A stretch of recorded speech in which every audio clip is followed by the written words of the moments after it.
tunajitenga na maamuzi ya kikao hicho na tunatangaza kuto kuyaunga mkono. Basi hapo watoto wa 2000 watakuwa wameshangaa kweli kweli. Anyway, hii ni moja ya kauli alizowahi kuzitoa makamu wa rais Balozi Daktari Emmanuel John Nchimbi, na hii ilikuwa katika mwaka wa uchaguzi mwaka 2015 ambako kipindi hicho alikuwa bado hajawa makamu wa rais. Sasa leo kwenye Kawabi TBT, acha nikuhadithie ilikuwaje. Mwaka 2015 ulikuwa ni moja wa miaka yenye ushindani mkubwa zaidi ndani ya Chama cha Mapinduzi, na makada wengi sana walijitokeza kuwania urais kupitia chama hicho. Sasa majina makubwa ambayo yalikuwa na nguvu kubwa na ushawishi yalijitokeza kuwania nafasi hii na kuchaguliwa kugombea urais kwa mwaka 2015 kwa tiketi ya Chama cha Mapinduzi.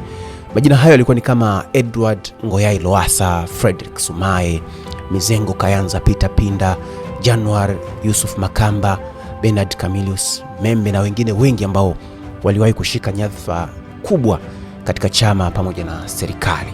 Huku macho ya Tanzania wengi yalikuwa yameelekezwa Dodoma kusubiri kuona ni nani angepewa nafasi ya kupeperusha bendera ya Chama cha Mapinduzi katika uchaguzi mkuu wa mwaka huo.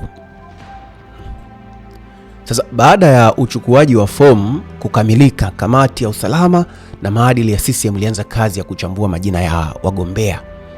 Hatua hiyo sasa ikaibua mijadala mikubwa baada ya jina la aliyekuwa waziri mkuu wa zamani Edward Ngoyai Lowassa kutokuwepo miongoni mwa majina yaliyopendekezwa kuendelea katika hatua inayofuata. Taarifa hiyo ilizua maswali mengi ndani na nje ya chama, ukizingatia kwamba Edward Lowassa ndiye aliyekuwa mgombea mwenye ushawishi mkubwa zaidi ndani ya chama hicho kwa wakati huo. Sasa macho yote yakahamia kwenye kikao cha kamati kuu ambacho chenyewe kilifanyika pale jijini Dodoma. Kwa kipindi hicho ilikuwa ni mjini Dodoma kwa sababu ilikuwa bado haijapandishwa hadhi ya kuwa jiji. Sasa ndani ya kikao hicho kulikuwa na mijadala mizito kuhusu mchakato wa uteuzi. Miongoni mwa viongozi walioibua hoja alikuwa ni Dr. Emmanuel Nchimbi, ambaye kwa mujibu wa taarifa zilizoripotiwa kwa wakati huo alihoji utaratibu uliotumika kuwaondoa baadhi ya wagombea kabla ya kamati kuu kujadili majina yote. Sasa Dr. Nchimbi alieleza kuwa kamati ilipaswa kupata nafasi ya kujadili majina yote yaliyokuwa yameomba ridhaa ya chama na kupewa maelezo ya kina kuhusu sababu za kuwaondoa baadhi ya wagombea.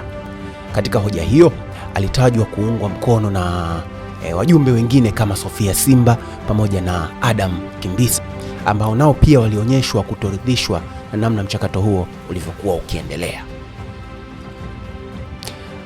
Sasa hata hivyo, hoja hizo hazikubadili uamuzi wa kikao cha kamati kuu, kwa sababu kamati kuu iliendelea na utaratibu wake wa kupitisha majina 5 kwenda halmashauri kuu ya taifa yani NEC, huku jina la mgombea ambaye ndio aliyetajwa kuwa na ushawishi zaidi yani Edward Ngoyai Lowassa likibaki nje ya orodha hiyo, na majina kama Bernard Membe, January Makamba, Asha Rose Migiro, Amina Ali Salum na John Pombe Magufuli yakajitokeza. Swala ambalo wafuasi wa Lowassa waliamini kuwa huu ulikuwa ni mpango maalum wa mwenyekiti wa CCM kwa wakati huo, Rais Jakaya Mrisho Kikwete, kumpa nafasi ya kugombea swaiba wake Membe, ama kama si hivyo basi ni mtoto wa swaiba wake mwingine Mzee Yusuf Makamba, yani January Makamba, swala ambalo JK mwenyewe ameshawahi kulipinga vikali katika mazungumzo yake tofauti aliyowahi kuyafanya. Sasa kilichofuata ndicho ambacho kilitikisa zaidi siasa ya Chama cha Mapinduzi. Baada tu ya kikao kumalizika, Dr. Emmanuel Nchimbi, Sofia Simba na Adam Kimbisa walijitokeza mbele ya waandishi wa habari na kutangaza kuwa hawakubaliani na uamuzi wa kamati kuu, huku wakieleza kuwa kwa mtazamo wao kwamba mchakato huo uliotumika ulikiuka katiba na kanuni za Chama cha Mapinduzi na kutowapa wajumbe nafasi ya kujadili majina yote ambayo yalistahili kujadiliwa. Majina machache yalijadiliwa na maadili ambayo ni kinyume cha kanuni. Lakini pili,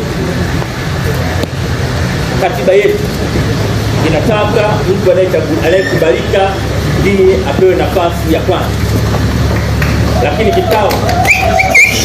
kikao cha leo kilionyesha kuminya wanaokubalika kwa faida ya wasiokubalika.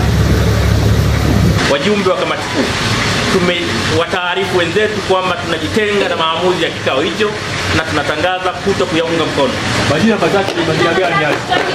Tutajie majina machache. Sofia, majina machache ambayo yale atawapa na tutajie hayo majina. Sasa tamko hili bwana likawa limeenea kwa kasi sana kwa wakati huo. Moja kati ya habari kubwa za kisiasa nchini Tanzania ilikuwa ni hiyo.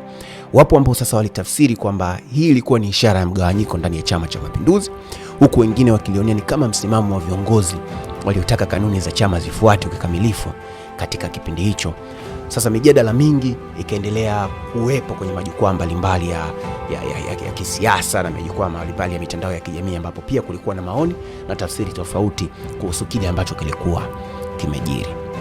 Sasa baadaye halmashauri kuu ya CCM ilimteua Dr. John Pombe Joseph Magufuli kuwa ndiye mgombea urais wa Chama cha Mapinduzi, huku Edward Ngoyai Lowassa yeye akihamia Chama cha Demokrasia na Maendeleo Chadema, ambapo aligombea kupitia Umoja wa Katiba ya Wananchi, yani Ukawa. Sasa kwa upande wa Dr. Emmanuel Nchimbi, yeye aliendelea kubaki ndani ya Chama cha Mapinduzi na aliendelea kushika nafasi mbalimbali za uongozi ndani ya chama pamoja na serikali, na kwa sasa ndiye makamu wa rais wa Jamhuri ya Muungano wa Tanzania. Sasa kuchaguliwa kwa Dr. Magufuli kulikuja na tafsiri nyingi.